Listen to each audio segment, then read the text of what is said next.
ঝাড়গ্রামের আমাদের এটা লাস্ট ভিডিও। বাড়ি ফেরার আগের দিন আমরা একটু বেরিয়েছিলাম ঘুরতে। তাও সেখানে গিয়ে ভেবেছিলাম ময়ূর দেখব, কিন্তু ময়ূর দেখা হলো না, কারণ অনেকটা সন্ধে হয়ে গিয়েছিল। সবাই বলছিল নাকি হাতি বেরিয়ে পড়বে এইবার, সেই জন্য ওই জঙ্গলের মধ্যে আর যাওয়া হয়নি। আমরা একটু এখানে খাওয়া দাওয়া করতে বসেছিলাম, কিন্তু এই যে কাকু রয়েছে, কাকু রান্না করতে এত দেরি করছিলেন, মানে একা হাতে তো সব কিছু সামলাতে পারছিলেন না, তাই জন্য আমরা নিজেরাই হাতে হাতে রান্না করে আর কি খেয়ে নিলাম। ভালো করিনি বলো? তো এখানে ডিম টোস্ট, আমরা ডিম টোস্ট চা খেয়েও নিলাম আর সবাইকে সার্ভ করে দিলাম। তারপরে টাকা পয়সা দিয়ে আমরা তাড়াতাড়ি করে খেয়ে ওই জায়গা থেকে বেরিয়ে আসলাম। সবাই ওই হাতির ভয়ে তাড়াহুড়ো করে খেয়ে বাড়ির দিকে রওনা দেবে ভাবছিলাম, কিন্তু যত তাড়াতাড়ি করছিলাম ততই দেরি হয়ে যাচ্ছিল।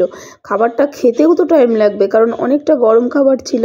তাই খাওয়া দাওয়া করে আমরা তাড়াতাড়ি করে ওখান থেকে বেরিয়ে আসার সময় দেখলাম যে পুরো অন্ধকার হয়ে গিয়েছে রাস্তাটা। আর এখানে আমরা চলে এসেছি ঘরের মধ্যে, মানে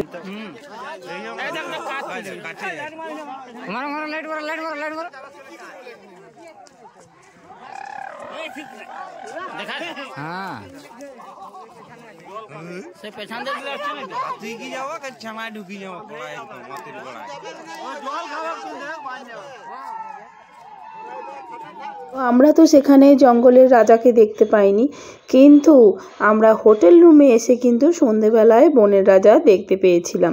এমনকি ভোরবেলা উঠেও কিন্তু দেখতে পেয়েছিলাম, আর চারিদিক পুরো লন্ডভন্ড করে চলে গিয়েছিল।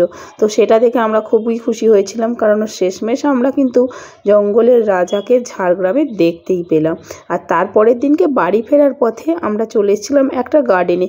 সেই গার্ডেনে যত রকমের দোলনা ছিল, কুহু কিন্তু সব কিছু দোলনাকে চড়ে নিয়েছে। আর এইখানে দেখুন ধুলোয় পড়ে ধুলো টুলো মেখে একদম পুরো ভর্তি হয়ে গেছে, তবুও সেই ও করেই যাবে। ওকে বারণ করা হচ্ছে যে ধুলো ভর্তি হয়ে যাচ্ছে গায়ের মধ্যে, করছে না, কিন্তু ও বারবার এই রাইডটা করেই চলেছে। আর খুব মজাও পাচ্ছিল, কারণ এগুলো বাড়িতে গেলে তো আর পাবে না, তাই জন্য ও করেই যাচ্ছিল।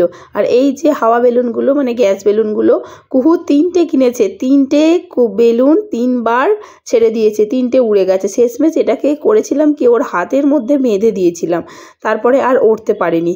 কিন্তু বাড়ি ফেরার আগে ওটাকেও ও উড়িয়ে দিয়েছিল, মানে হাত থেকে খুলেছে, ব্যাস উড়ে চলে গেছে। তারপরে এই রাইডটা করতে চলে এসেছে। আর এখানে কিন্তু একটা খুব সুন্দর অ্যাকোরিয়াম ছিল, সেই অ্যাকোরিয়ামের প্রচুর সুন্দর সুন্দর মাছ ছিল। আমি অত মাছের নাম জানি না, কুহুকে দেখে আবার আমার হাসি পেয়ে গেল। তো অত মাছের আমি নাম জানি না, সেই মাছের ভিডিওগুলো সব আমি ডিলিট করে ফেলেছি, যার জন্য পোস্ট করতে পারলাম না, তোমাদেরকে দেখাতেও পারলাম না। আর এখানে এসেছিল একটা প্যান্ডা, এই প্যান্ডার সঙ্গে আমি হাত মিলিয়েছিলাম, সেই ভিডিওটাও কিন্তু ডিলিট হয়ে গেছে, সেটাও আমি করতে পারিনি। শেষমেশ কুহু এই রাইডটা দিয়েই শেষ করলো। এটাতে উঠেছি, এটার আমি শর্ট ভিডিও একটা পোস্ট করেছি, তোমরা চাইলে দেখে নিতে পারো। আর এখানে লং ভিডিওটাও রয়েছে। এই ভিডিওটা দিয়ে আমার ঝাড়গ্রামের ট্যুরের ভিডিওটা শেষ হলো। আর তোমরা তো জানোই আমার শরীরটা অনেক খারাপ, যার জন্য আমি ভিডিওগুলো পোস্ট করতে এত দেরি হয়ে যাচ্ছে। আর তোমাদের যদি ভিডিওটা ভালো লাগে, like comment share and subscribe করতে ভুলো না কিন্তু। আর প্লিজ প্লিজ আমার সাথে থেকো আর পাশে থেকো, আর অনেক অনেক ভালোবাসা দিও। আর কুহুকে কীরকম লাগলো সেটা কিন্তু জানাতে একদম ভুলবে না। আজকের মতো এই পর্যন্তই, টাটা।